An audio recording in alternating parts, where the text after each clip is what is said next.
Assalamualaikum and hi everyone. Today we would like to present on manufacturing process and technology to fabricate soft drink can. So before we go further, I would like to introduce myself and my group mates. My name is Imagisina binti Abdul Razak. My name is Aliyah Maisarah binti Nordin. My name is Nur Amalia binti Zahid. And my name is Nuhairina binti Adnan.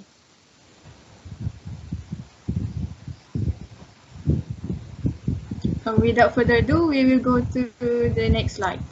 Do you know that in the United States alone, 95% of soda drinks come in the form of aluminum can. On average, around 100 billion aluminum beverage cans are produced per year. The next information is another crazy fact is that cans are made from giant roll of aluminum sheeting that weighs 9 tons. One roll can make around 750,000 cans. The entire process is very fascinating. The technology Adolf Coors company had used to make its 7-ounce aluminum can relied on the impact extrusion process, where a punch driven into circular slot formed the bottom and sides of the can in one piece. Next, the Reynolds Metals company introduced an all-aluminum can made by different processes called drawing and ironing in 1963. And this technology became the standard for the industry. Next slide, I will pass to Iman Christina. Okay, so to fabricate this drink can, we're using deep drawing. So the flow process to fabricate it is the first step, cutting the blank. So this process starts with a 30-inch or equivalent to 76 centimeter thick aluminum ingot that is then rolled into a thin sheet, and then the sheet is cut into a circular or known as a blank that will create the bottom and sides of the can, which the first stage in the actual manufacturing of the can. After the circular blank has been cut, it is drawn or pulled up to make a cup with a diameter of 3.5 inches or equivalent to 8.9 centimeter.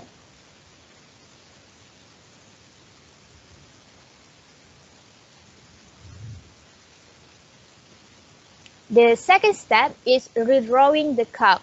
So in this second stage, it entails taking the previously created cup and redrawing it in a different machine to heighten, thin the walls, and straighten the soda can's base. Okay, a sleeve secures the cup in position, and a punch lowers quickly into the cup to redraw it to about 2.6 inches in diameter. And then the cup's height rises from 1 to 3 inches to 2.25 inches at the same time. After that, the punch presses the cup against 3 ironing rings which stretch and thin the cup walls. So this entire operation, drawing and ironing, is completed in a single continuous punch stroke that takes less than a fifth of a second.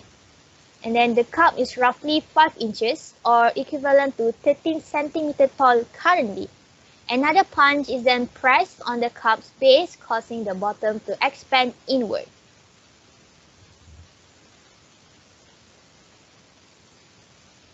Step 3. Trimming the ears. So the can is somewhat wavy on the top due to sketching and ironing process, as you can see in the red circle at the figure shown there. Okay, so ears refer to the tiny ripples in the metal.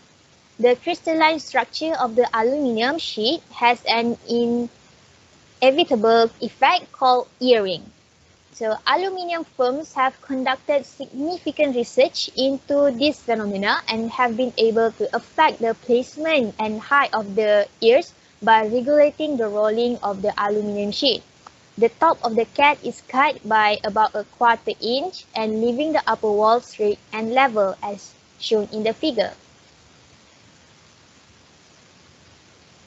And then the can is cleaned and stamped with its label after the ears are cut. As shown there, there's a cola with stamp at the can. And then after the can is adorned, it is slightly pushed in at the top to form a neck. And the neck is given an outward flange at the very top edge, which will be folded over once the lid is applied.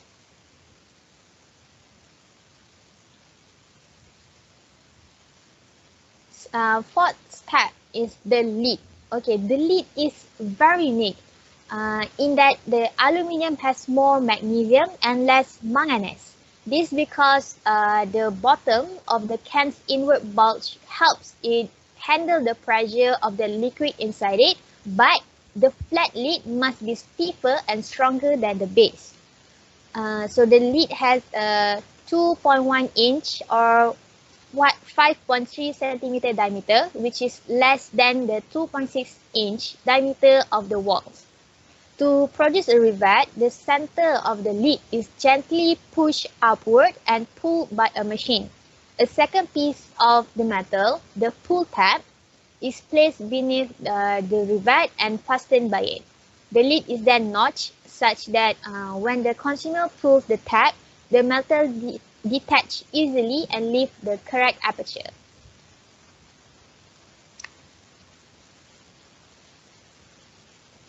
And step 5 is filling and seaming. So the can is now ready to be filled once the neck has been constructed.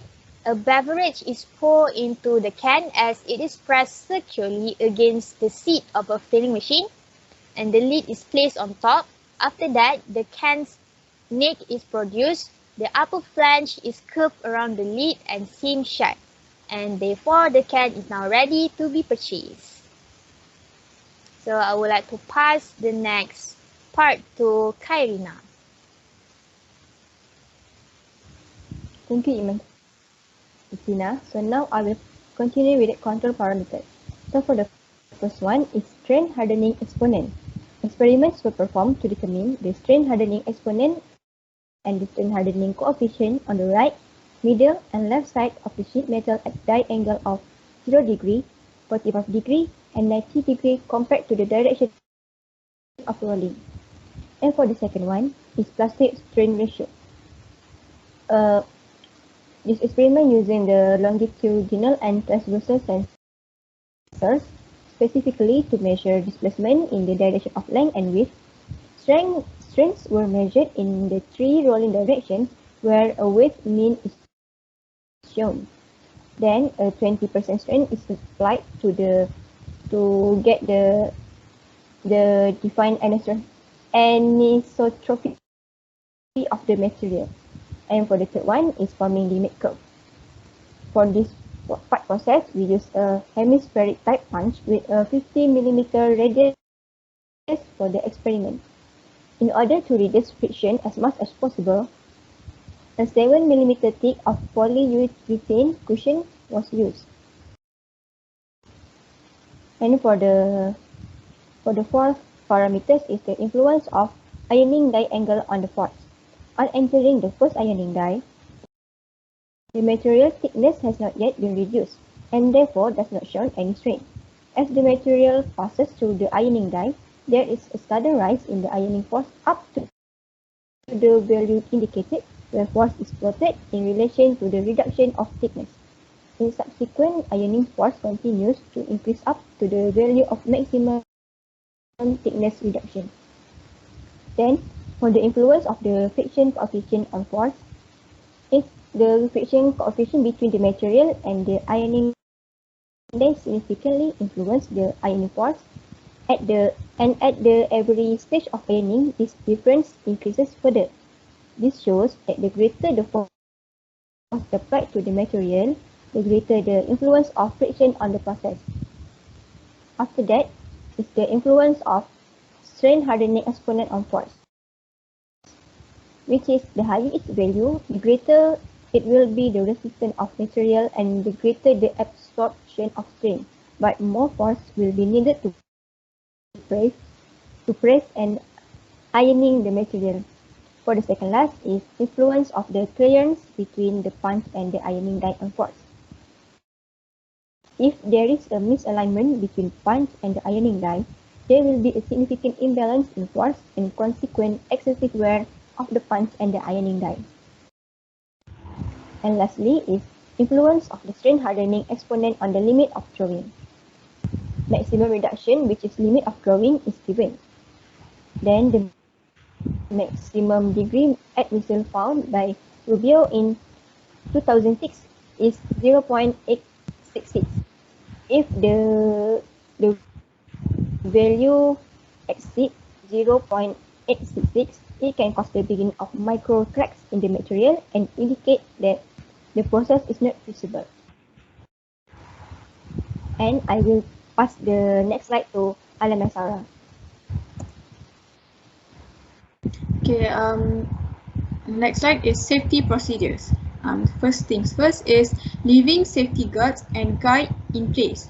Second, not using equipment that has been tagged or locked out. The third one is by not bypassing safety switches.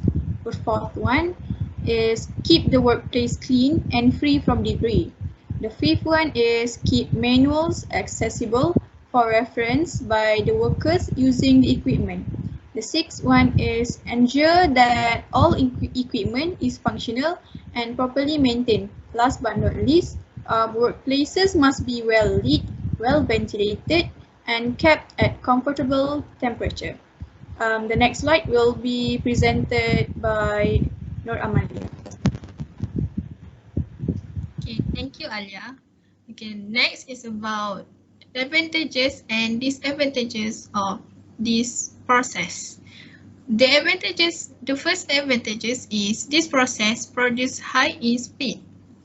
Second advantages is this process eliminates assembly steps, which is this process produces shape with closed ends that avoids the need to cut and weld multiple pieces. Third advantages is seamless. This process has no joints that makes it is an ideal process for anything that needs to be water or gas tight.